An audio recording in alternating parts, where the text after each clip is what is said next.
Okay. స్థావరో లక్షయం సత్యః జలజో నవలక్షకం క్రిమిణో Rudra సంఖ్యాం చ శతుర్లక్షం తు మానుషం త్రింశర్లక్షం గవానాం చ పక్షిణాం దశలక్షకం పక్షిణాం దశలక్షకం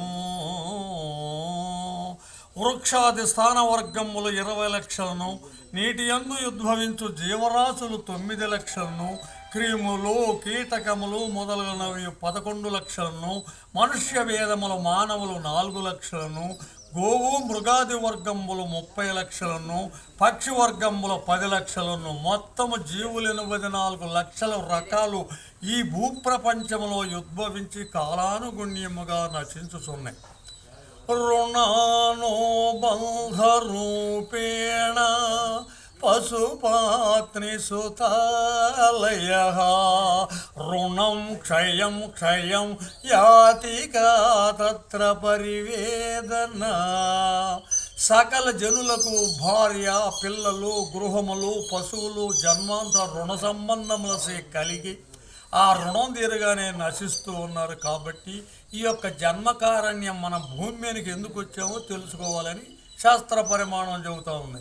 అర్ధతురాణం నగురుం బంధుః కామతురాణం భయం న లజ్జ విద్యాతురాణం న సుఖం న నిద్ర క్షుధాతురాణం న నిర్నిశపక్వం